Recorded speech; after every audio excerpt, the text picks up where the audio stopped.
Good morning everybody, I'm Nathan. I'm a landscape photographer from Brisbane here in Queensland in Australia, and welcome to my channel. This morning I was in a bit of a rush for this video, so things already haven't gone to plan, but that's because I'm quite excited to be trying out the new Kodak Gold 200 in 120 format.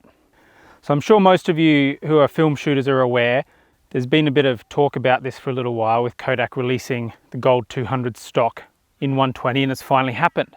It's just became available here in Australia a few days ago, so I went in and grabbed a couple of rolls. So I'm here out in the Scenic Rim this morning, hoping to shoot a roll here in the Hasselblad and see how it goes. So I'm having to be a little bit creative with my shots, with my angles today from the video camera, because I'm down a tripod or two at the moment. I lost one, I broke one, so just bear with me, I'm sorry.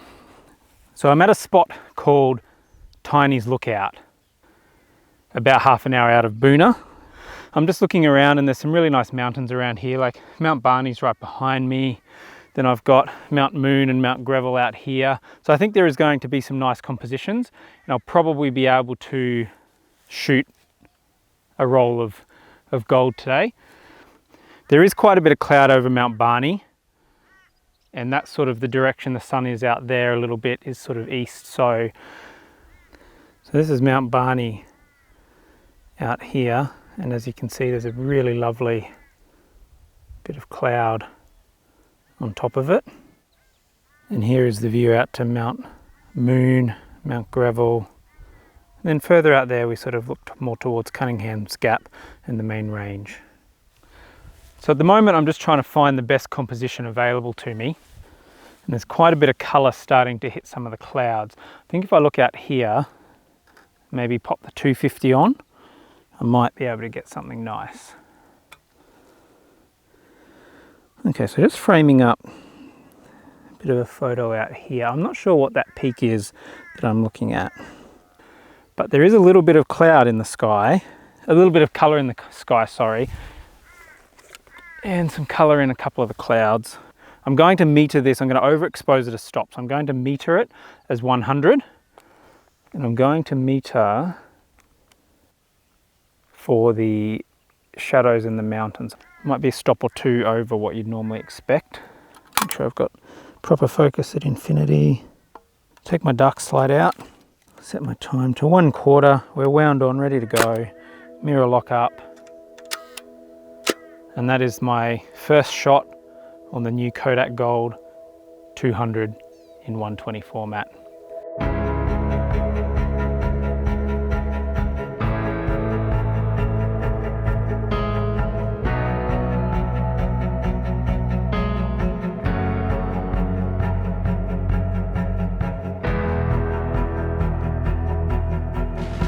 I'm just seeing, just sort of towards Mount Barney or the northern edge of Mount Barney, there's some really bright colour in the sky, so I might be able to frame that up with the telephoto as well.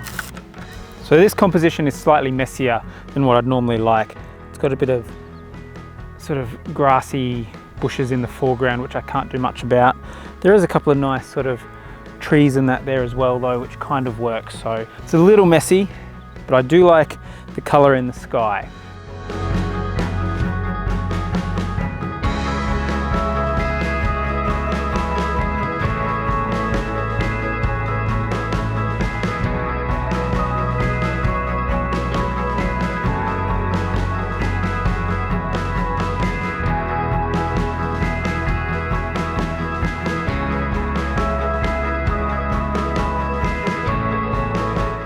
So I might just take my time, chill out, have a bit of a wander around and see what I can find.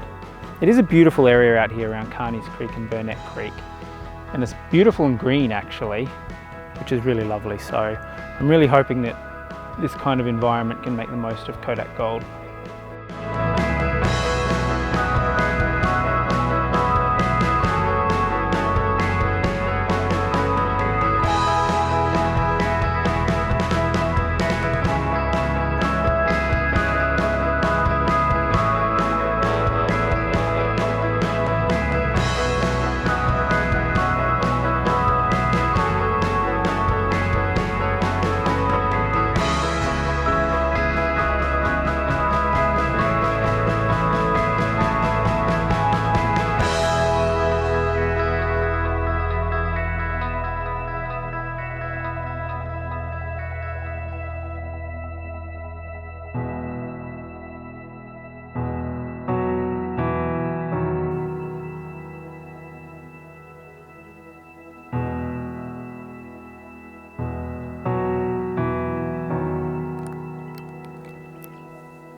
finally starting to get a little bit of that soft morning light filter through the clouds as the sun's come up behind Mount Barney, and it's starting to finally hit over on Mount Moon and Mount Greville.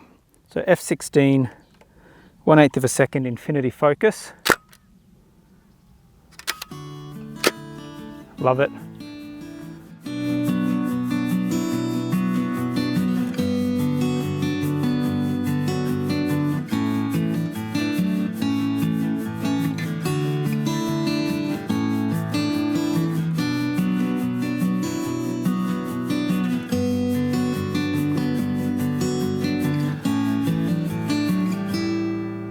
So I'm just framing up a really tight shot with this peak here. I'm not 100% sure what mountain it is, but you can see that soft light just coming across the valley.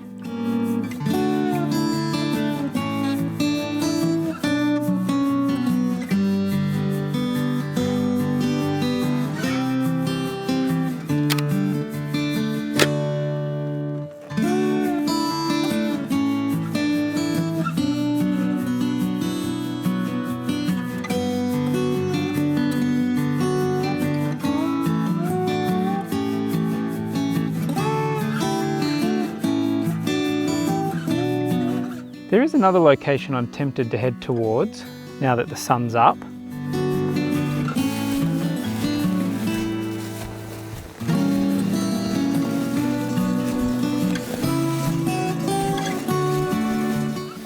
So I'm at a beautiful little spot that I have shot at before, and it's only about a 2 or 3 minute drive from where I was.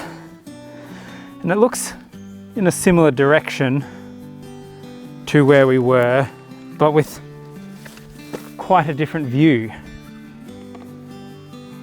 So the first shot that I'm framing up here is a little bit different to what I shot last time. It's looking in the similar direction. I've got a small little dam or tarn or body of water, whatever you like to call it, where you are in the frame, and it's sort of just in the lower part of the frame, slightly off to the left, with some hills off coming up to the right and the mountain in the background.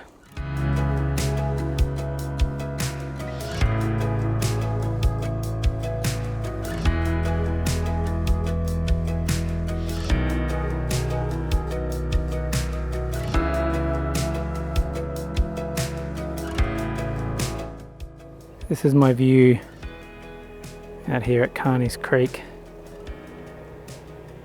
What a lovely morning. I just love getting out into the Scenic Rim on a weekend and shooting some landscapes in the morning.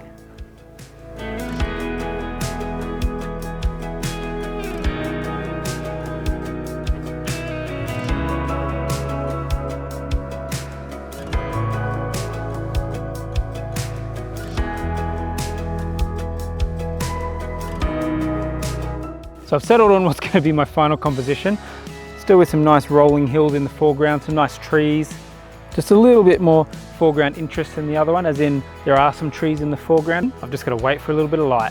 And this is my last shot on this roll of Kodak Gold. Okay, so I'm getting a little bit of light on the eastern side of the hill over there. So I'm going to grab this now. Yeah, that's glowing a little bit more. 1/60th of a second, f11. There we go.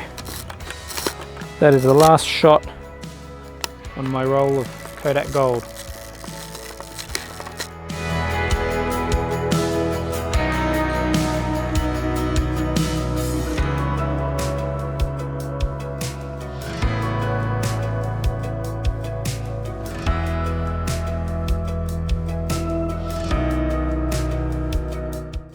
Okay, so I've finished my roll of Gold 200 in the Hasselblad. I'm now going to head back home and take it in to the local lab which I use, which is Camera House at Indooroopilly, to get processed and scanned, and I will talk to you once I've got those results back. Talk to you soon. Well, I've got my film scans back. You've all already seen the results, and to be honest, I think they're pretty good. But what are my thoughts on Kodak Gold 200 in 120? To be honest, I don't love it, but I don't dislike it at all either. I think it's a nice option. Reasons why I don't love it is it just doesn't really offer anything over and above what my typical go-to negative films are, and they are Fuji Pro 160 NS and Kodak Ektar 100. What I like about Ektar is it's super sharp, super fine grain, and it's got nice vibrant colors. And the Fuji Pro has got nice vibrant colors, and it seems to have just really nice tones at sunrise. A little bit grainier than Ektar, but you know, most things are. Gold has probably got some similarities to Fuji Pro. A bit grainier, I think, but it just doesn't offer anything extra for me. I also feel that I probably didn't shoot it in its prime conditions. I feel like Gold 200 is probably gonna work best, you know, in really bright sun, more like, you know, mid-morning to early to mid-afternoon through midday. We've got that really bright daylight. That seems to be where people get really great shots using Gold 235mm. So I imagine that in 120 format, it's gonna be the same in that regard. Would I shoot it again? Yeah, absolutely. I didn't dislike it at all. I thought it was a really great film to use. Gold does have a nicer price point. It's a really great option to shoot medium format without spending almost $20 a roll on film. I think that about sums up everything I have to say about it. So yeah, in summary, nice film. It does have nice colors, nice color saturation. The grain is not as bad as I expected it to be, but that comes with shooting in a larger format. It's just not going to become one of my go-tos, but I definitely would encourage you to get out and shoot some. Well, thank you so much for watching my video. I hope some of my thoughts have helped you today. If you do have any comments or questions, please feel free to leave them below, and give this video a thumbs up if you enjoy it. And also, I'd really appreciate it if you could subscribe to my channel. Well, thanks so much for watching, and I can't wait to see you again soon.